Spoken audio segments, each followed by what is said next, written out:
Vault-Tec. Vault-Tec was a weapons company founded in 2002 that became the US government's biggest military contractor. They made advanced weapons and did medical research, but their greed for money led to some of the worst disasters in Fallout's history. Their first crime had to do with the T-45 power armor. Vault-Tec knew this armor had serious flaws, including a vulnerable weld beneath the chest plate that let enemy bullets pierce through the armor. But despite knowing these problems, they sent the armor to American troops in Alaska anyway, and got many soldiers killed in combat. Unfortunately, Vault-Tec faced no punishment and even kept getting government contracts.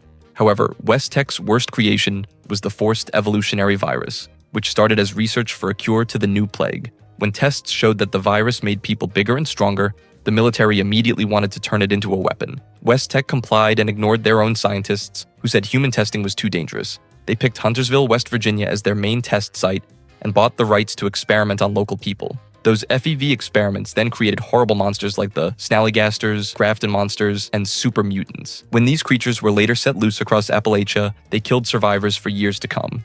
Throughout 2075, the company ran these experiments around the clock with complete disregard for human life. Vault-Tec had become so important to the military that by 2076, the government took control of the company entirely. This only made things worse, as it allowed their evil research to continue with official backing until the Great War finally put an end to their reign of terror.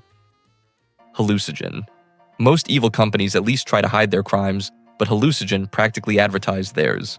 This Boston-based company specialized in developing non-lethal crowd control technology for police and military riot pacification, but every single product they made was a deadly weapon. For instance, their HalluciGen gas caused heart failure and adrenal gland rupture with no survivors, while their Eradicator blasted test subjects with tons of radiation, instantly melting their faces and collapsing their bodies. Another weapon they created was the suppressor gas, which caused permanent paralysis in bystanders, nearby animals, and even the users themselves. The company's business model was built on deception. They would put up "help wanted" signs to lure normal people looking for jobs into their building, but once inside, these job seekers were given drugged refreshments. Additionally, while victims filled out paperwork, receptionists would prepare accident reports because they knew that most test subjects wouldn't survive. When chemical spills happened, company executives got priority evacuation, while test subjects were often left sealed in chambers to die from exposure. The CEO even ordered his accountants to cook the books and hide their massive losses from investors. Despite losing $1.8 billion by 2077, HalluciGen kept operating until the bombs dropped.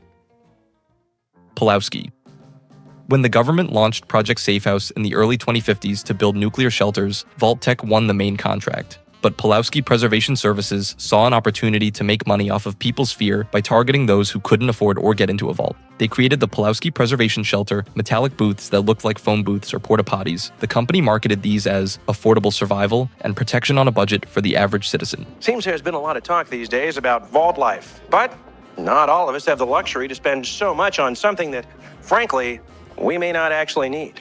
They promised immediate shelter during nuclear attacks, but the whole thing was a complete scam designed to profit off scared Americans who didn't have any other options. The shelters were death traps disguised as safety equipment. They had no food, water, or basic supplies needed for survival. There was no Geiger counter to tell people when it was safe to come out, and the thin metal walls could easily buckle or get punctured by falling debris. The shelters even had one-way locks that trapped people inside once they entered. The proof of Pulowski's evil lies scattered across the wasteland. Their shelters are filled with skeletons of people who died waiting for rescue that never came. Some contain feral ghouls, showing that the shelters failed to protect against radiation as promised. Regional governments bought these snake oil death cages with taxpayer money, not because they worked, but to give false hope to citizens who had nowhere else to turn.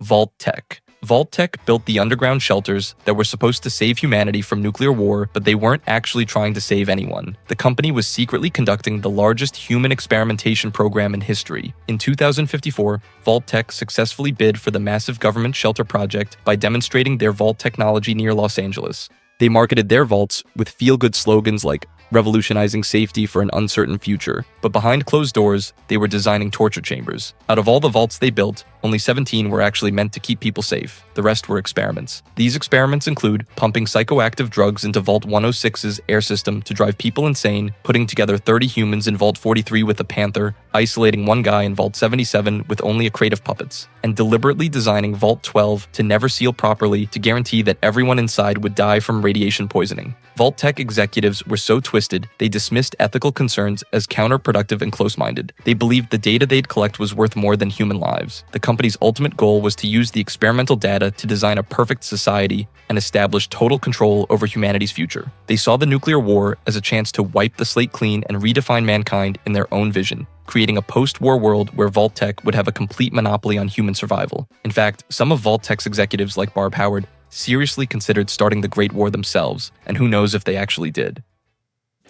Poseidon Energy was a massive energy cartel that controlled virtually every aspect of America's power grid. Operating since at least 2037, this conglomerate owned oil rigs, gas stations, power plants, and factories across the country. They even controlled Mexico's largest oil field after the US invasion in 2051, making them one of the most powerful corporations in the pre-war world. The company's goal was simple: total market domination and maximum profits at any cost. They aggressively bought out competitors through hostile takeovers and spent millions lobbying politicians to secure billions in government contracts. Poseidon also developed military weapons through their subsidiaries, as long as the projects remained profitable. When workers at their West Virginia plant went on strike, Poseidon showed just how evil they really were. The company called in the National Guard to gas the striking workers with HalluciGen gas, turning all the workers into a rampaging horde that overran the plant and killed everyone inside, including the soldiers. Poseidon was also heavily involved with the Enclave, allowing their offshore oil rig to become Control Station Enclave and letting the Shadow organization use their PoseidoNet data system. When the Great War ended their operations, the Enclave preserved their research data while scavengers like the Brotherhood of Steel continued searching their ruins for technology. RobCo.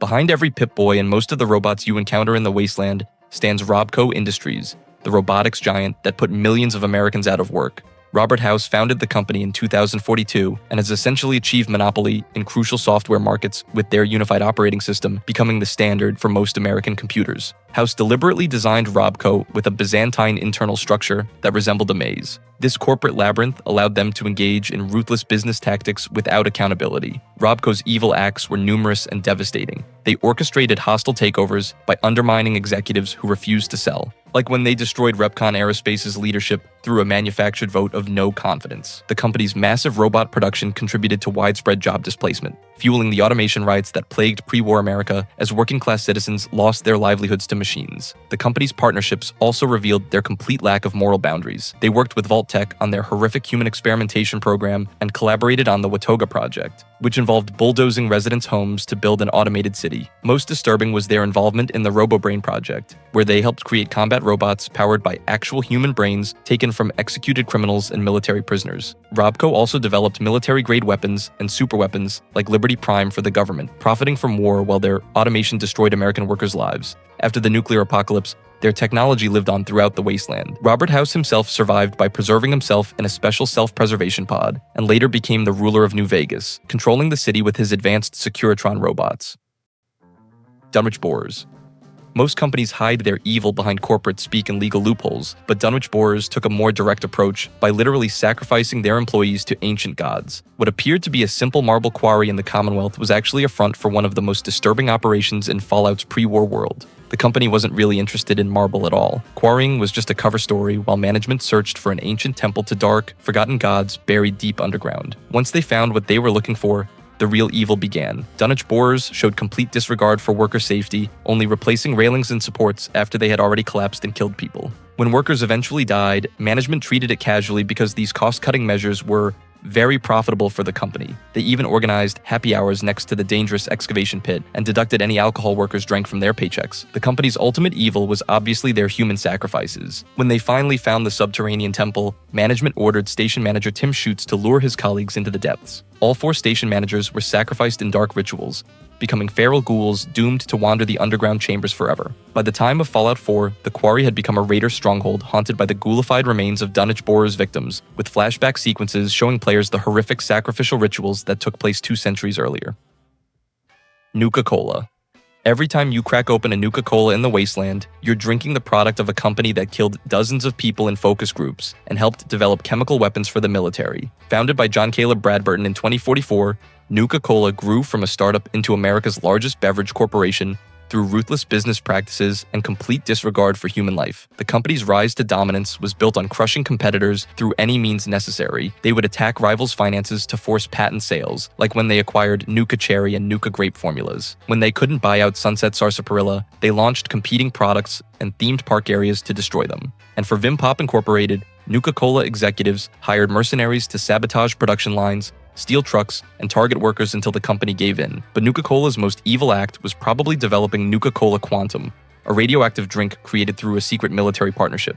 CEO Brad Burton made a backdoor deal with the Army to help develop chemical weapons in exchange for access to immortality technology. At least 62 test subjects died from organ failure during Quantum's development, with many more hospitalized from radiation burns. The company's chemical weapons research produced a weaponized isotope that could coat power armor or be loaded into Fat Man launchers. Meanwhile, Brad Burton embezzled funds from Nuka World's budget to pay for his immortality procedure, having his head surgically removed and placed in life support equipment in a hidden vault beneath the theme park. Want more Fallout corporate evil? Hit that thumbs up and subscribe for more.